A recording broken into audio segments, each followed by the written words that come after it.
Hey DIYers, George here at Alarm Grid. Today we're going to be going over how to control your alarm system using Total Connect and how to bypass sensors. So today I'm going to be working with an iPad. Yes, I have the Total Connect application. If you have a different smartphone, an Android or iOS, or if you're using a phone or the website, they're a little different, but they still have the same functions and the same screens that you will need to find. So starting off, I'm going to go ahead and open up my application, Total Connect 2.0.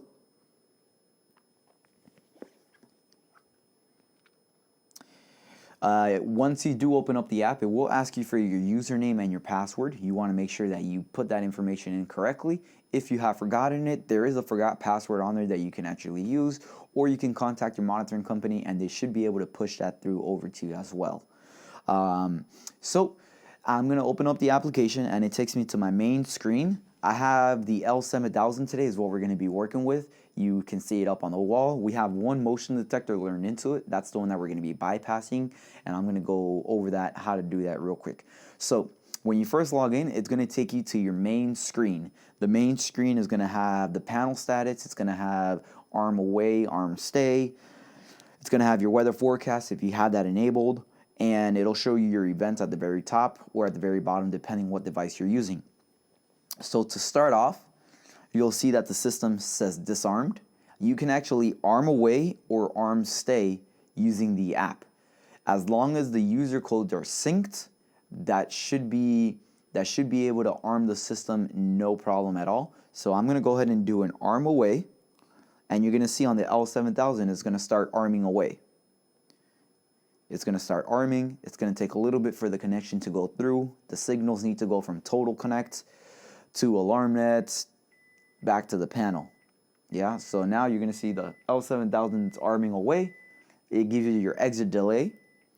You can actually disarm it just by using the application. I'm going to go ahead and hit disarm, and you're going to see the panel will go back into a ready to arm state.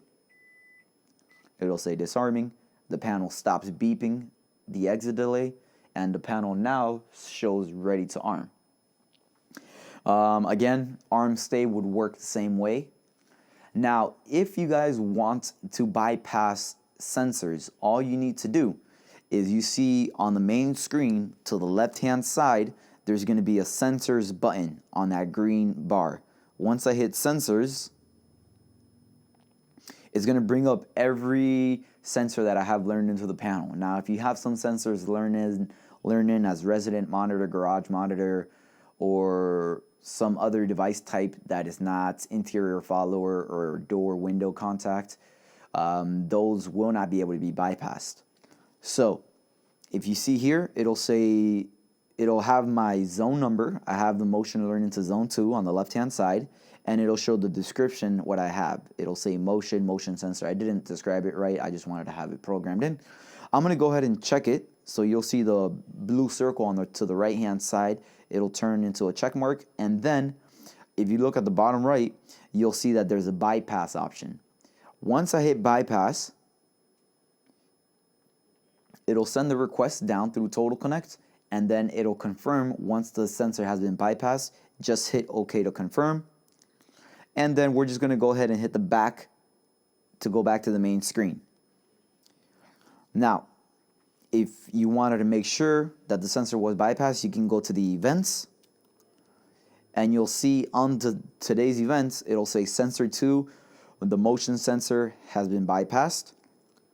Now, if I do an arm away or arm stay, you're going to see that there's a bypass now underneath those. That's letting you know that there is a sensor that's bypassed before you hit arm away or arm stay. This is important for the users to know, because if you do have a sensor bypassed, keep in mind this sensor will not be active while the system is in an armed state.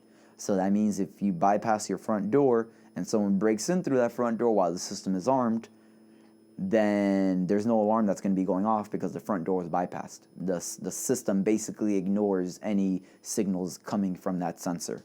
So once I do an arm away, it starts arming, and then I can simply do a disarm and cancel it. Now, after it's canceled, you'll see that it's going to clear the bypass. Now you see on my app, it'll say arm away, arm stay. It no longer has a bypass underneath. That means that there's no sensors bypassed and the bypass has been cleared.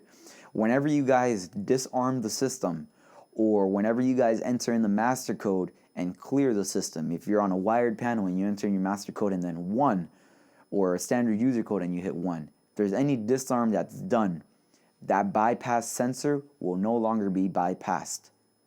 So if you want to do it again, you're going to need to go back into sensors and bypass the sensor the same way we did in the very beginning. Now, if you have more sensors, you can check multiple sensors and bypass all of them. Again, that's completely up to the end user. And that's the arm away, arm stay. And here I have a down arrow key. I have an arm night stay. Arm night stay, if you guys don't already know, just a quick overview. Arm night stay is if you have motions that you want enabled during an arm stay, you just have to make sure that you enable those in the zone programming during arm night. If you want to find out more, or if you guys found this video helpful, make sure that you hit the like button underneath. You can email us to support@alarmgear.com. You also make sure you subscribe to our YouTube channel and hit the notification buttons. That way, whenever we upload new content, you guys do get notified. Again, my name was George from Alarm Gear. I'll see you guys next time.